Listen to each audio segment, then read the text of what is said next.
Assalamualaikum warahmatullahi wabarakatuh.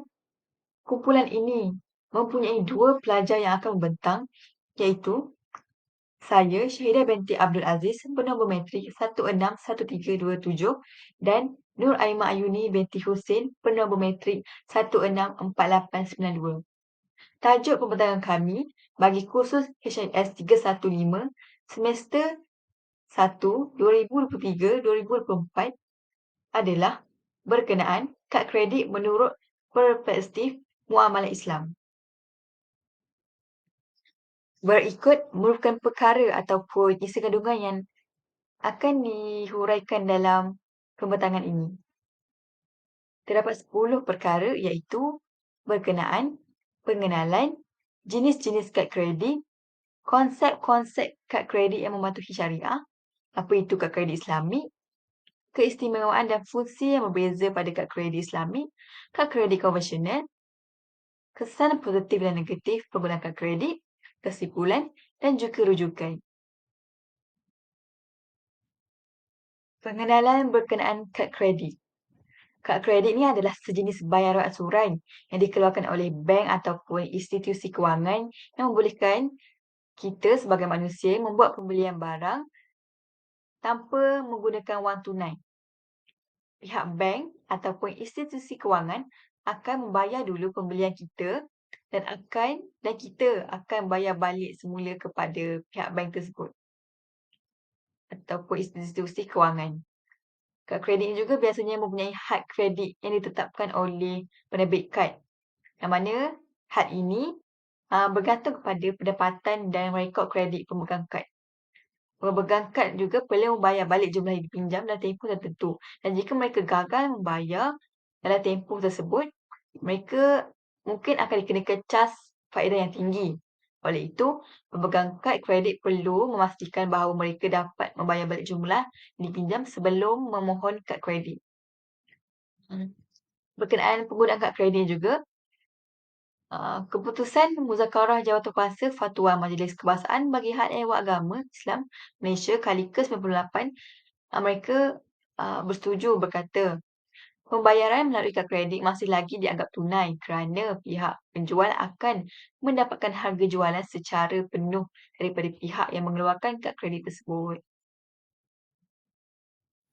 Seterusnya ialah jenis-jenis kad kredit.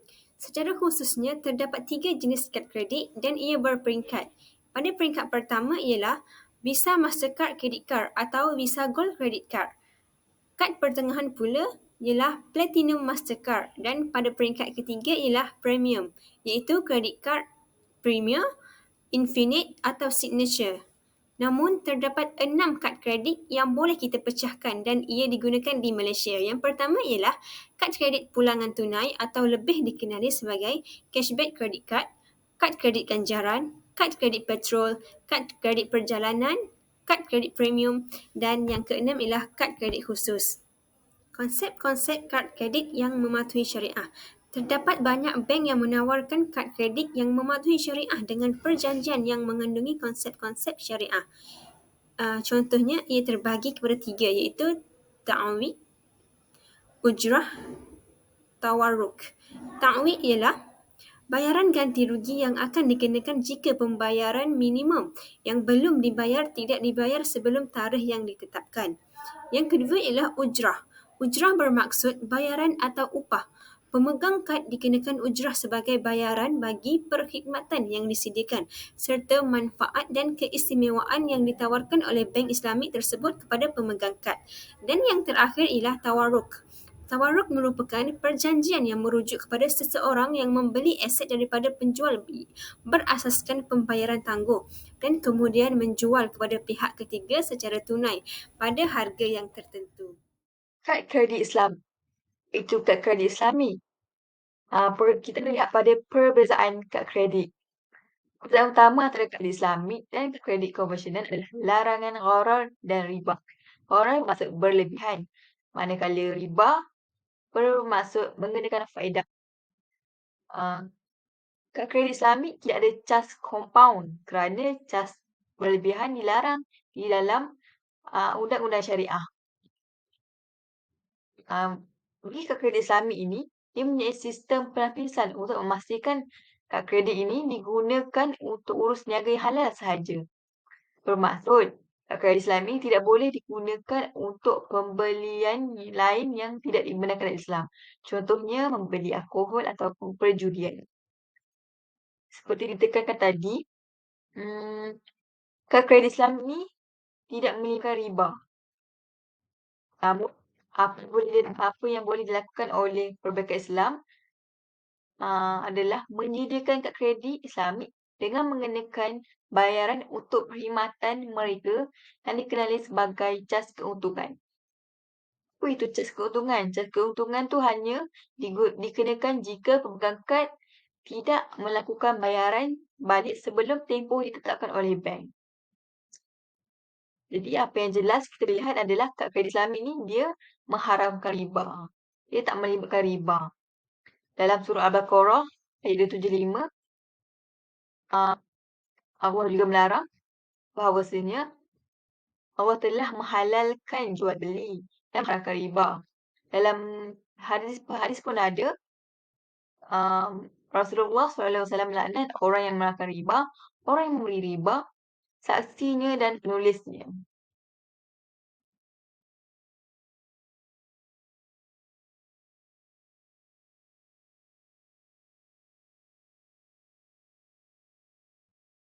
Kad kredit Islamik ini juga mempunyai keistimewaan dan fungsi berbeza bergantung kepada pihak yang menerbitkan kad tersebut. Antaranya adalah keistimewaan dan fungsinya ialah pertama, pulangan tunai, kedua, ganjaran petrol, ketiga, mata ganjaran, keempat, mata ganjaran perjalanan. Pertama, pulangan tunai.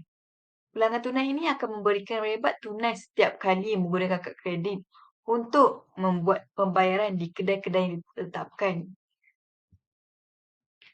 Kedua tadi, ganjaran petrol.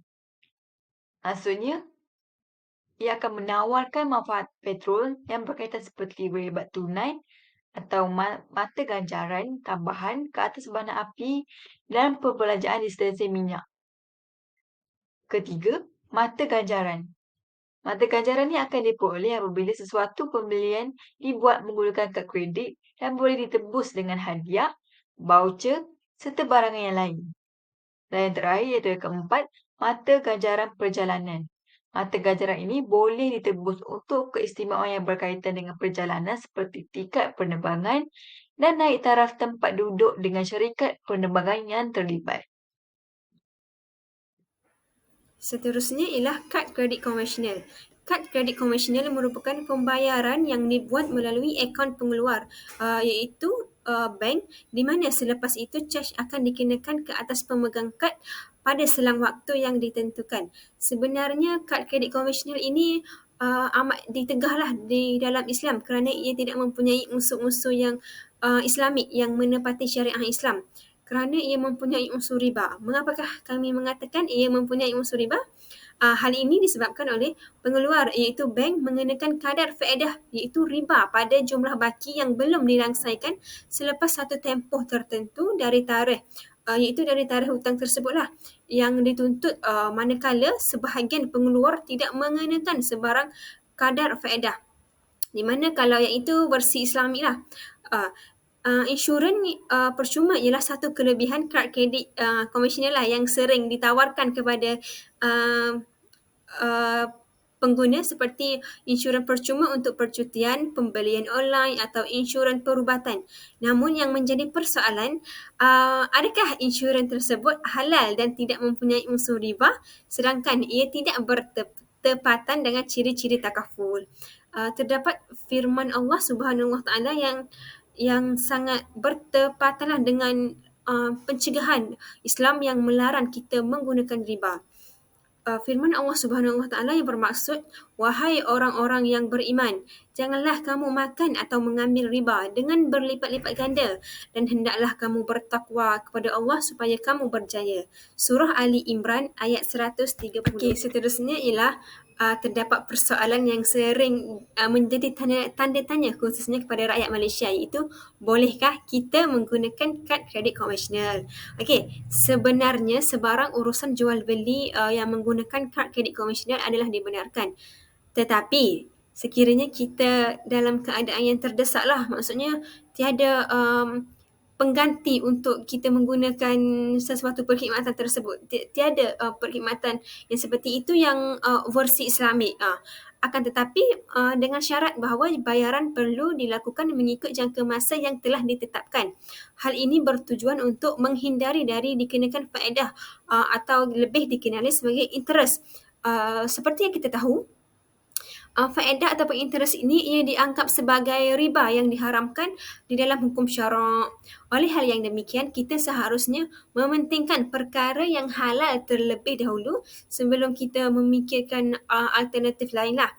Daripada Anas bin Malik radhiyallahu anha meriwayatkan bahawa Rasulullah sallallahu alaihi wasallam pernah bersabda yang bermaksud mencari yang halal adalah suatu kewajipan ke atas setiap muslim. Hadis riwayat Al-Tabarani. Daripada pembentangan sebelum ini, kita dapat konklusikan bahawa penggunaan kad kredit ini dibolehkan. Namun, pasti apabila kita menggunakan, ada kesan positif dan negatifnya. Berikut merupakan kesan positif penggunaan kad kredit.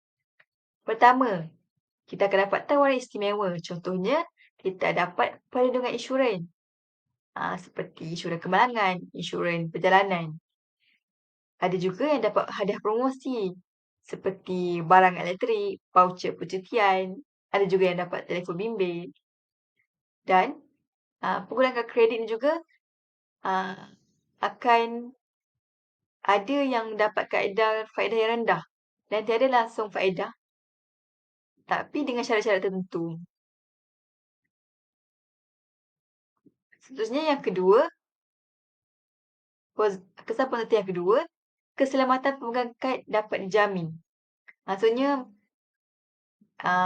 akan lebih dijamin kerana kurang risiko kecurian dan tidak perlu membawa wang tunai yang banyak ke mana-mana tempat.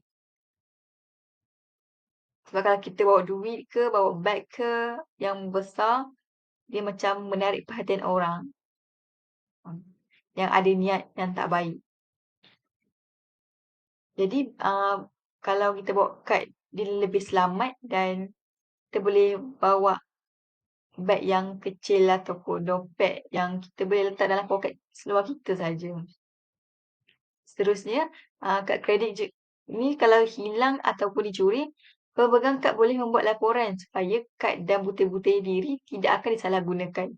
Namun, dia perlulah dilakukan serta-merta supaya orang yang mencuri ataupun hilang ke apa, tak boleh melakukan transaksi. Yang terakhir, kesan positif yang terakhir, menyenangkan urusan seharian. Pemegang kad, dia boleh membayar bil seperti bil elektrik, bil air, bil telefon serta membeli belah melalui laman seseorang tertentu. Dan bayaran kad kredit ini juga, dia tak susah. Dia boleh dilakukan secara ansuran mengikut kemampuan pemegang kad. Dan kita berbalik kepada boleh bayar bil-bil semua tu, sama juga membeli belah, membeli secara online, kita boleh buat di mana-mana tempat. Okey, seterusnya sebenarnya melalui penggunaan kad kredit ini ia banyak memberikan kesan negatif kepada kita sebagai pengguna. Yang pertama ialah meningkatkan bebanan hutang. Penggunaan kad kredit mempunyai limitasi melebihi pendapatan seseorang, di mana boleh jadi gaji seseorang hanyalah RM5,000 sebulan. Tetapi dengan kemudahan kad kredit, ia membolehkan seseorang itu berhutang sehingga RM10,000 sebulan. Jadi melalui isu ini, kita dapat lihatlah Islam amat menitik beratkan soal berhutang. Disebabkan itulah saya mengatakan hutang itu merupakan kesan negatif. Di dalam hadis lain, Nabi SAW bersabda bahawa demi jiwaku dalam kekuasaan Allah, sekiranya seseorang lelaki terbunuh pada jalan Allah iaitu mati syahid, dan sekiranya Allah menghidupkan dia semula kemudian dia terbunuh pada jalan Allah lagi, dan sekiranya Allah menghidupkan dia semula kemudian dia terbunuh pada jalan Allah sekali lagi, tetapi dia meninggalkan hutang, maka tidak akan masuk syurga sehinggalah hutangnya diselesaikan. Jadi melalui hadis ini kita dapat melihat bahawa Allah Subhanahu Wa Taala amat menitik beratkan soal hutang ini, sehingga apabila seseorang itu mati syahid, akan tetapi sekiranya dia mempunyai hutang, tidak akan memasuk syurga seseorang itu. Okey, yang kedua ialah boleh menyebabkan nama seseorang blacklist atau di dalam bahasa Melayu ialah disenarai hitamkan lah. Pada tahun 2019, Bank Dunia telah mengeluarkan kenyataan bahawa 60% daripada individu yang muflis di Malaysia dalam kalangan golongan milenial, peratusan ini sangat membimbangkan di mana salah satu faktornya adalah tidak mampu membayar semua hutang kad kredit. Kesannya golongan muda disekat daripada mendapat manfaat untuk membeli rumah, kereta dan sebagainya kerana telah disenarai hitam oleh bank di Malaysia. Daripada fakta ini kita dapat melihat melalui hutang itu juga dia sebenarnya banyak menyusahkan diri kita. Jadi disebabkan itulah Islam tidak menggalakkan kita mengamalkan amalan berhutang ini. Sebagai kesimpulannya, dapat kami simpulkan bahawa penting juga untuk kita sebagai pengguna memperhatikan di setiap transaksi yang kita lakukan sama ada transaksi tersebut mematuhi prinsip-prinsip keadilan dalam perjanjian jual beli atau tidak. Ini kerana ketulusan dalam kadar faedah atau yuran yang mungkin dikenakan dalam transaksi tersebut. Walau bagaimanapun, Islam membenarkan penggunaan kad kredit, tetapi ianya tidak bolehlah mengandungi sebarang unsur riba. Secara keseluruhannya, kad kredit tersebut haruslah mematuhi syariah untuk digunakan. Sekiranya kad kredit tersebut hanya membayar jumlah asas beserta dengan caj perkhidmatan, maka ia dibenarkan. Tetapi sekiranya sebaliknya seperti mempunyai unsur riba iaitu kadar faedah, ia tidak dibenarkan di dalam Islam. Ini merupakan rujukan-rujukan yang kami gunakan untuk menyelesaikan perbincangan ini. Kami berharap perbincangan ini memberi manfaat kepada yang mendengar dan juga kepada diri kami sendiri. Sekian, terima kasih.